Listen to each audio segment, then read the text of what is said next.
Reserva Biológica Marinha do Arvoredo. Com um patrimônio natural e arqueológico importante coberta pela Mata Atlântica, a reserva está numa posição estratégica, onde se encontram as correntes marítimas do Brasil e das Malvinas.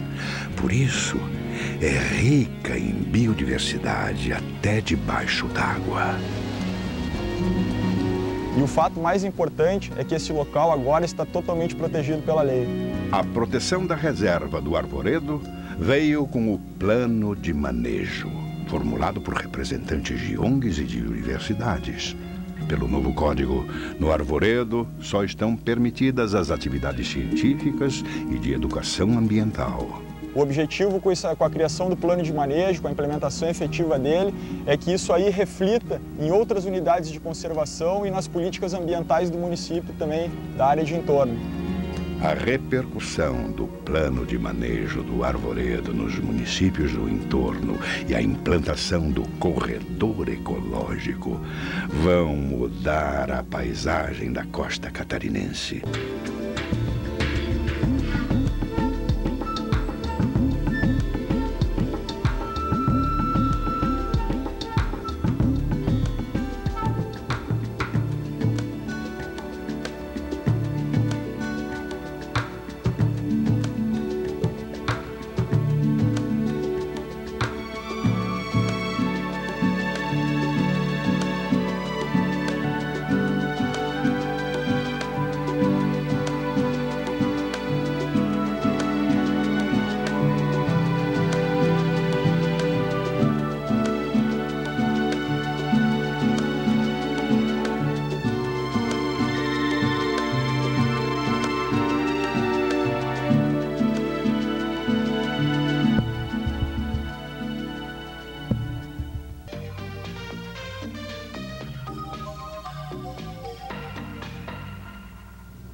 Boa noite, está começando Conversas Cruzadas aqui pela TV Com, o canal da cidade.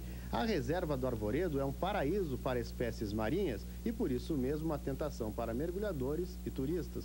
Destino principal dos passeios de barco da região, a reserva atrai desde o turista apenas curioso e em busca de imagens, até o praticante da pesca e da caça submarina. Por isso, o Arvoredo é protegido por leis rigorosas que não distinguem o inofensivo mergulhador do predador. Afinal, até que ponto a Ilha do Arvoredo pode ou deve ser aberta à visitação?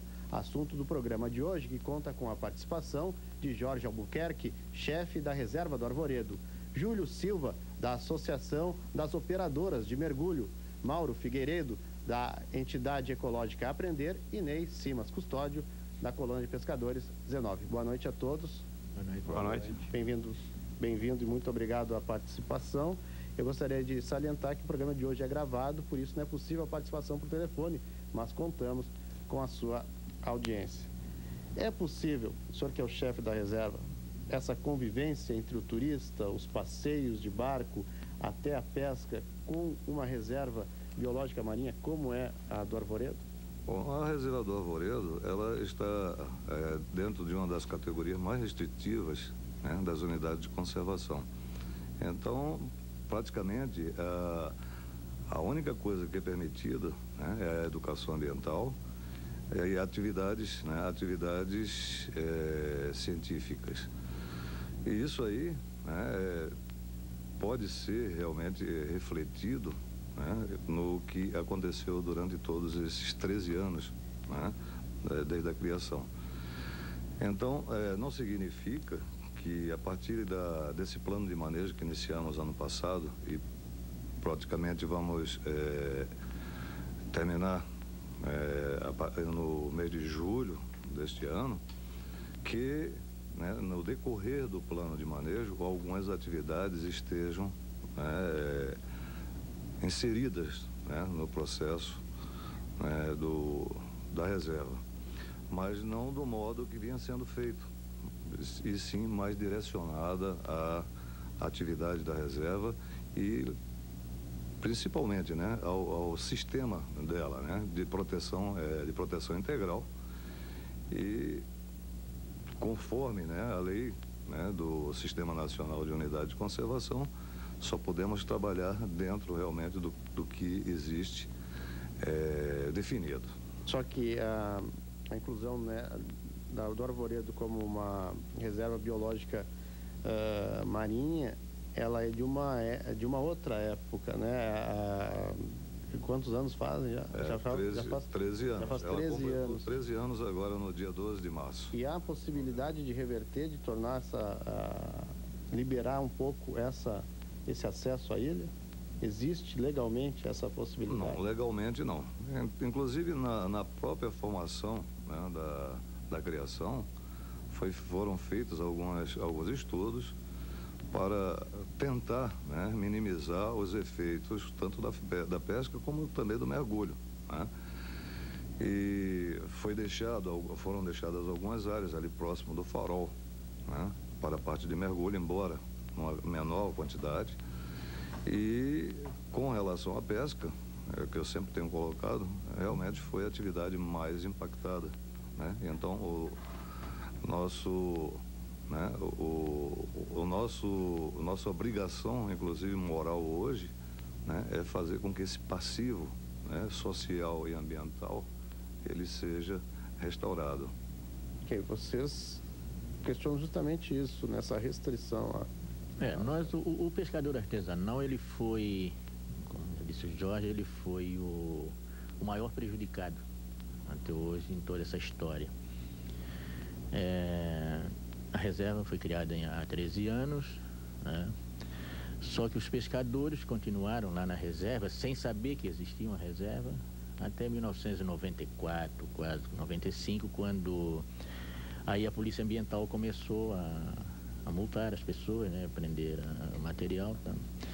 Então foi que se descobriu que existia uma reserva, até porque pescador não lê jornal, não lê diário oficial, né? Então não desconhecia. Então nós fomos realmente os maiores prejudicados. Mas hoje, entendeu? O pescador já acostumou com a ideia de existir a reserva lá dentro, né? De não pescar mais dentro da reserva, né? Que compõe ali as 4 ilhas, né? Que é o Calhau, a Ilha da Galé, Deserta e Arvoredo. Então esse impacto, mesmo nós vamos dizer, perdendo uma grande área de pesca, mas esse impacto já foi mais ou menos absorvido pelo pescador artesanal, entendeu? A nossa preocupação hoje é com toda a área de amortecimento, né, da reserva, a área de entorno da reserva, que é a nossa área de pesca, né, da pesca artesanal. E tem no artigo 4º que, quando da criação da reserva, que é proibida a captura de indivíduos jovens, né, dentro desta área de entorno.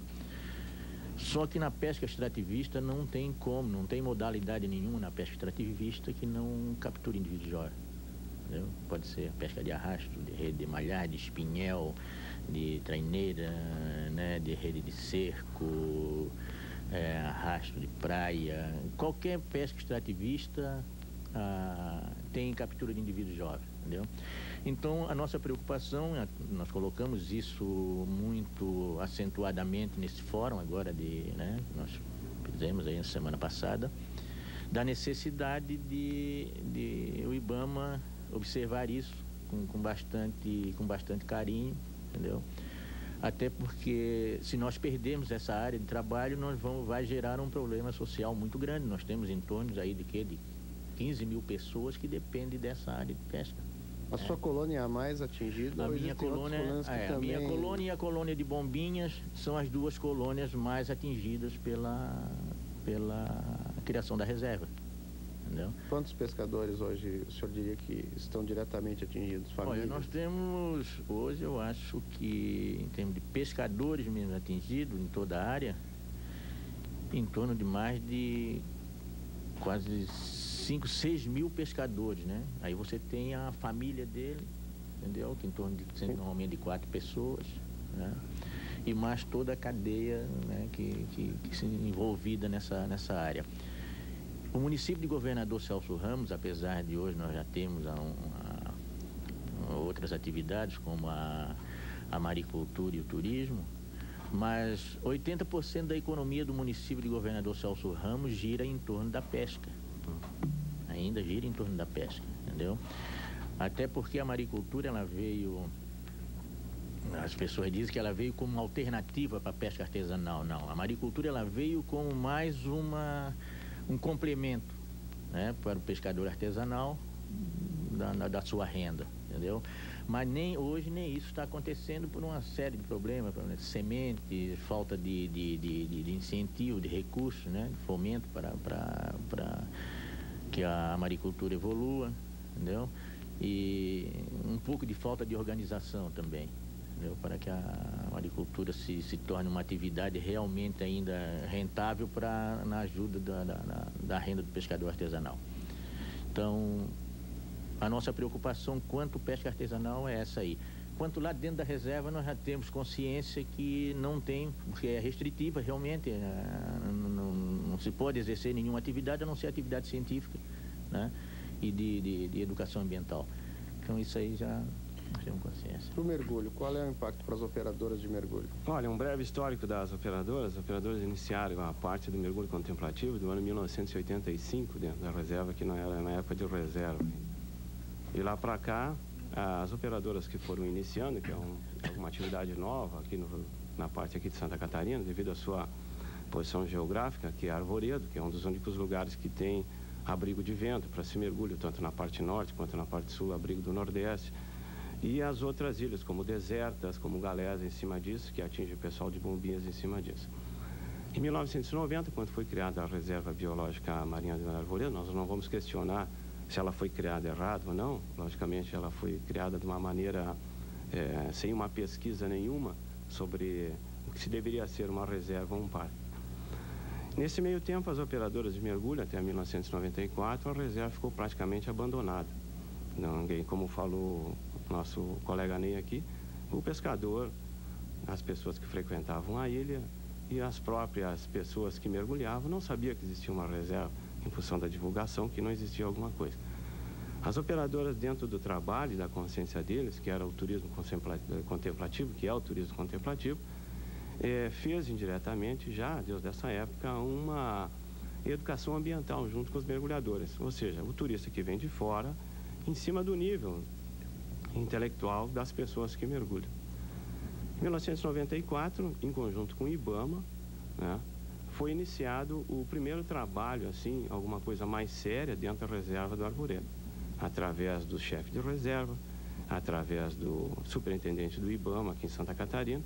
E nesses anos todos foi feito um trabalho realmente assim digno assim de peso, em função do quê? Da consciência de não se deixar retirar nada do fundo, nem nada em cima disso aí. Houve um impasse nessa época que, como era uma reserva, justamente o que está acontecendo agora, não se poderia mergulhar. Então, a gente recorreu, foi ao Ministério Público e foi feito um termo de ajuste de conduta junto com o IBAMA, Ministério Público e a Associação das Operadoras de Mergulho. Nós somos umas pessoas legalmente organizadas dentro de uma associação em que todos têm que seguir as regras da associação. Logicamente, se existe uma falha de um associado, isso são coisas que podem acontecer em qualquer sociedade, em cima disso aí, qualquer associação.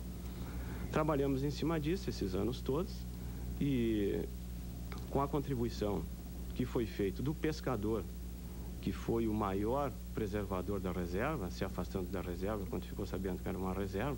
O segundo, a Polícia Ambiental, o maravilhoso trabalho da Polícia Ambiental que foi feito nesses últimos anos. E até a gente foi meio questionado, porque eu coloquei dentro do fórum lá do plano de manejo, que nós havíamos já, eu falo todo, eu falo IBAMA, falo Polícia Ambiental, falo Associação, falo Pescadores, uma recuperação de quase 70% da fauna e da flora do Arvoredo, entende? Eu falo isso não com embasamento científico, mas sim pelo minha maneira prática de mergulho 25 anos dentro da reserva do Arvoredo. Já notou uma diferença, então? A gente já nota uma diferença tanto na flora quanto na fauna. Inclusive, se entrou numa discussão por que 70%? Eu falo 70% em questão de peixe. Tartaruga, nós temos tranquilamente uma recuperação de 200%. O mergulhador hoje, quando mergulha, ele enxerga no mínimo de 2 a 3 tartarugas, entende, dentro da reserva do Arvoredo. Consequentemente, isso aí foi com a cooperação do pescador, que parou fazer a pesca com rede de costão, a conscientização do mergulhador em ajudar quando vê tartarugas presas em rede, em soltá-las, o respeito com o meio ambiente de manter uma flutuabilidade neutra, ou seja, jamais encostar no chão. E nesse meio tempo nós viemos trabalhando em cima disso. E agora, com a implantação do plano de manejo, a Associação das Operadoras de Mergulho vai cumprir a lei. Nós vamos aceitar e nós estamos aqui para somar, não para dividir. Nós não queremos um confronto, assim como a gente vem feito nesses anos todos. Eu, particularmente, há 18 anos trabalhando pelo arquipélago do Arvoredo.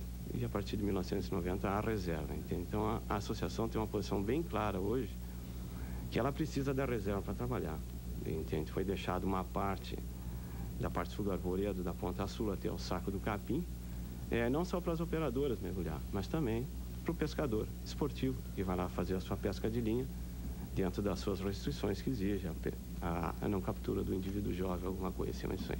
Okay. Eu vou passar a palavra para ti, Mauro. Depois do intervalo comercial, vou ter que dar uma interrompida para chamar os nossos comerciais. Nós voltamos já, então, a discutir o plano de manejo na reserva do Arvoredo. Voltamos em seguida. De volta com Conversas Cruzadas pela TV Com, o canal da cidade. Hoje estamos discutindo o plano de manejo da reserva do Arvoredo. E como prometi no outro bloco, no segmento anterior, agora é a vez do Mauro falar, né? Ele que é da entidade ecológica Aprender. Boa noite a todos, agradecer o convite da participação nesse programa para a gente estar esclarecendo aí a comunidade sobre o plano de manejo da Reserva Biológica Marinha do Arvoredo, né? Começar então dando um breve histórico da relação da Aprender entidade ecológica com a reserva. Em setembro de 2001, a Aprender assinou um termo de cooperação técnica com o IBAMA, certo, aqui de Santa Catarina, para trabalhar na reserva, trocar informações científicas e traçar projetos de educação ambiental. Em outubro, fizemos um convênio também com o IBAMA e com a participação da Petrobras, que dá um aporte financeiro para que sejam comprados equipamentos para a reserva. Posteriormente, a Aprender foi proponente, junto ao Fundo Nacional do Meio Ambiente, do projeto do Plano de Manejo da Reserva Biológica Marinha do Arvoredo. Como o Jorge estava falando no início, a lei do Sistema Nacional de Unidades de Conservação, ela exige que toda unidade de conservação tenha o seu plano de manejo, certo? É uma lei do ano 2000, então, baseado nessa lei, a Aprender pensou que uma grande contribuição que poderia dar para a reserva e para todos os atores envolvidos seria a proposição desse projeto de plano de manejo junto ao Fundo Nacional do Meio Ambiente. O projeto foi aprovado e este ano, então, começamos a elaboração do projeto. Já foram feitas várias pesquisas, né, coletas de dados secundários, coleta de dados no local, foram realizados workshops com pesquisadores e na última semana, como o pessoal já comentou aqui, foi realizado um seminário de planejamento da reserva, onde todos os atores envolvidos, certo? O IBAMA de Brasília, sentaram juntos para traçar um rumo para a Reserva Biológica Marinha do Arvoredo. Como é que está esse plano de manejo? Qual é a proposta? Em que pé que está isso? Bom, o plano de manejo ele é um documento técnico que vai basear a diretriz, que vai dar a diretriz para a administração da reserva para os próximos anos, certo? Então, o chefe da reserva agora, ele vai ter um documento que vai nortear a sua administração junto à reserva. Esse processo, ele deve envolver pesquisas e zoneamento dentro da área da reserva e na sua zona de amortecimento, ou seja, a área de entorno da reserva. Então, as atividades, né, possíveis e não possíveis de serem realizadas dentro da reserva e no seu entorno serão estabelecidas através desse plano de manejo. Quer dizer, hoje não, mas ainda não, essas atividades ainda não estão definidas claramente o que pode e o que não pode ser feito, além daquilo que já estava proibido ou permitido até agora. É isso, Jorge? Na verdade, o que, que é interessante é que a partir de agora, e pela primeira vez, né, existe um norteamento, né, existe um norte para todas as atividades.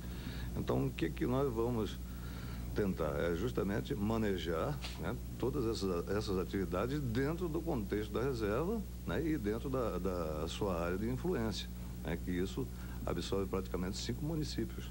Né? Então, dentro disso aí, né, nós vamos tentar, junto com a comunidade, o importante é isso, né? Eu acho que é a primeira vez, como foi falado, a reserva foi criada sem realmente ter, né, uma participação da sociedade, e esse plano de manejo é a oportunidade única, né, para que realmente toda a sociedade possa ser ouvida. Então, como disse o Mauro, né, é um documento técnico que vai nortear as atividades, né, da gestão da reserva pelos próximos 5 anos. Então, eu acredito que, né, essas atividades realmente todas, né, vão ser avaliadas, né, e ver se realmente todas serão compatíveis, né, com a condição da unidade, né? As que são incompatíveis, infelizmente, né, nós não podemos ir contrário à lei, né? Com relação à parte também da reserva, muita coisa foi colocada antes. Eu até coloco que a reserva tinha dupla personalidade, né? Então, enquanto a reserva biológica, né, de proteção integral, ela era vista não só pela comunidade, mas por muitas pessoas como um parque, né, um parque marinho. Então, embora seja uma unidade de proteção integral, mas cada uma, né, ela vislumbra um tipo de trabalho. Como, por exemplo, o parque, né, ele aceita, né, no seu processo a questão do mergulho contemplativo, né, coisa que na reserva biológica essa atividade não é contemplada. Então, nós estamos procurando, junto com a comunidade pesqueira, junto com as operadoras de mergulho e com o nosso parceiro, né, que é Aprender, que vem trabalhando bastante nesse processo. Foram eles que apresentaram, né, esse processo ao Fundo Nacional de Meio Ambiente. E também, né, a Polícia Ambiental, realmente, e não podemos esquecer, realmente são verdadeiros heróis, né, no processo, além da Capitania dos Portos, né, que tem nos servido ultimamente de um bom suporte, né? Procurarmos, junto com as prefeituras, né, do entorno e com as comunidades, né, fazermos com que realmente esse processo ele seja o mais público, transparente, né, e fazer com que realmente haja um endosso da sociedade a esse trabalho, né, feito junto com todo o pessoal. Entenda que estamos procurando alternativas a todas as atividades, mas como o plano de manejo ele vai realmente continuar com outras reuniões até o mês eu acho que até o mês de maio, junho, né? Maio, junho, em julho o plano será apresentado à comunidade. Então, a partir daí, todos esses encartes de todas essas reuniões, workshops e tudo que nós vamos ter, vai estar realmente contido dentro do plano, e esse plano ele vai realmente, ele vai ser apresentado à sociedade. E de que forma essa sociedade pode participar mais ativamente? Porque é um assunto que não interessa apenas a quem hoje vive diretamente da reserva, né? Ou das atividades ligadas à reserva. Tem pessoas que até não participam, não sabem como participar disso, mas há um interesse de todo mundo. Aquilo é um patrimônio da natureza, né? Eu acho que o Jorge tocou num ponto importante. Esse processo ele deve ser aberto e transparente. Contudo, o plano de manejo, né, o processo do plano de manejo, ele é baseado num roteiro metodológico do IBAMA, certo? E esse roteiro metodológico, como o próprio nome diz, estabelece uma metodologia de como deve ser gerido este processo. Por isso, na última reunião que